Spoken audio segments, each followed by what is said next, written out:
Good day. We are here today to have an interview with King James I and the Sixth. James has been well known as the king who came after the Virgin Queen.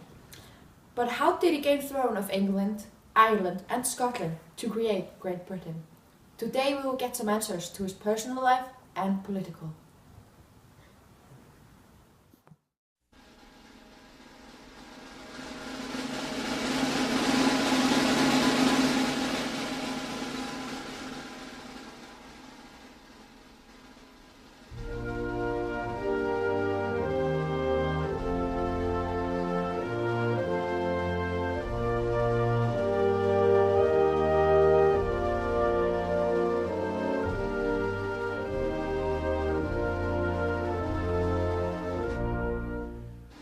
Hello James, it's nice to meet you. Welcome from the dead.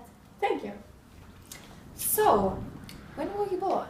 19th June 1566. And who was the ruler of England before you? It was Elizabeth I. Who are your parents?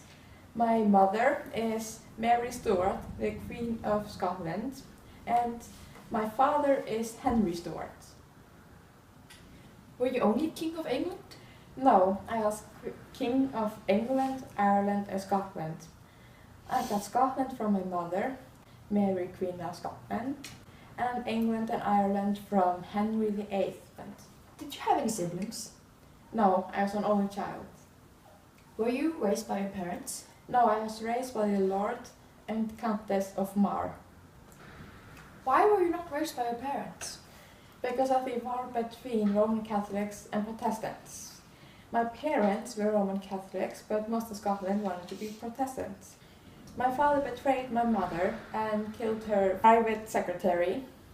And later, my father was killed too. My mother then married again, a man that most of Scotland thought that killed my father. When did you become king? I became King of Scotland at the age of 1, but more precisely 13 months. Were you a Catholic or Protestant, considering the past with your mother and father? I was raised as a Protestant in accordance with the rest of the Scottish ruling class. Makes sense. Did you have any girlfriends growing up? No, I did not have much time to think about women. I had a country to rule my whole life. So, did you ever marry? Yes, I married Anne of Denmark, the 14-year-old princess. She is the younger daughter of Frederick II. Every king has to marry to secure his reign. Did you have any children with her? Yes, I had 3 that survived to adulthood. That was Henry, he was the oldest, but he died. He reached only the age of 18. And then it was Elizabeth, who became the Queen of Bohemia. And then there was Charles, who became a successor. Interesting. Did you and Anna grow old together? No, but we had 20 great years before she died. I stayed with her the entire time. She was a great wife. Did you ever marry again after Anna's death?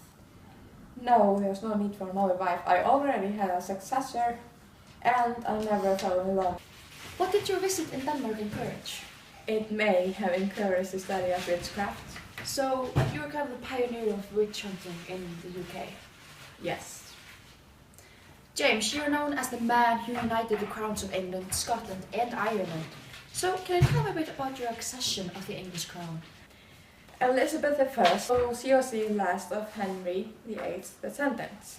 So I was seen as the likeliest heir to the English throne because of my great-grandmother, Elizabeth Tudor, who was Henry VIII's older sister. Then in March 1603, with the Queen clearly dying, her chief minister, Sir Robert Cecil, sent me a draft proclamation of my accession to the English throne. When was your coronation? It took place on 25th July 1603. Your succession went by quite smoothly, but you did have 2 conspiracies in the first year. What were those conspiracies? Those were the by-plot and main plot. The 2 of them led to the arrest, among others, of Lord Cobham and Sir Walter Raleigh. How did you unite the crowns of Scotland and England? I was ambitious to establish a single country under one monarch, one parliament, and one law, a plan which met oppositions of both realms. In April 1604, however, the Commons refused on legal grounds my request to be titled King of Great Britain.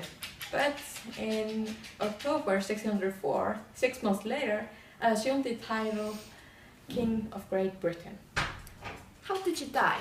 Well, I had a lot of health issues. I had arthritis, gout, kidney stones, and I had lost all my teeth. But I died after being sick from the dysentery at the age of 60. Elizabeth was king, not James is queen. Why do you think people said that?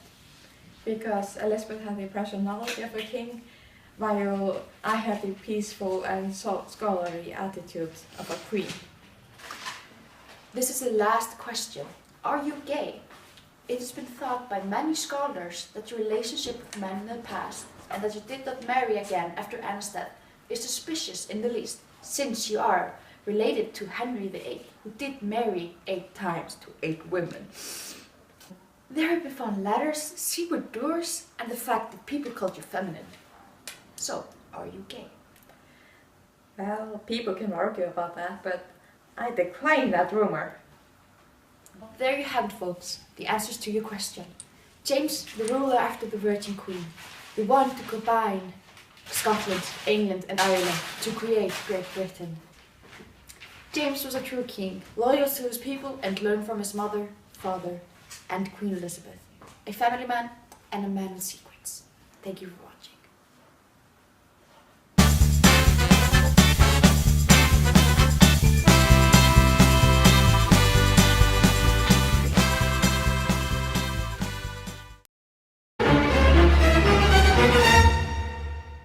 I was ruling a country, for God's sake.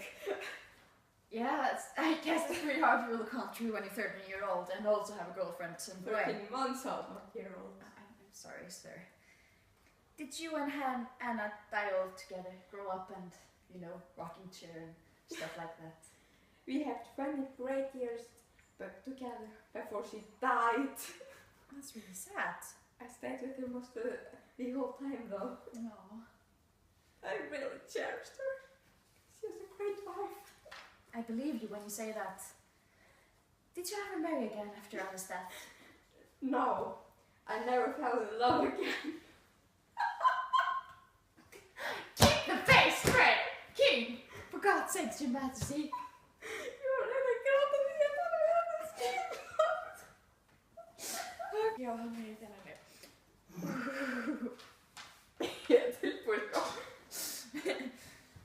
James, you're known as the man who united the crowns of Scotland, England and Ireland. So, can you tell me a bit about your accession of the English crown after Queen Elizabeth's death? Okay. Vad har lagt av det? Tack med kolla. Man har bara säga att det är en fisk av den kimmer. Okay.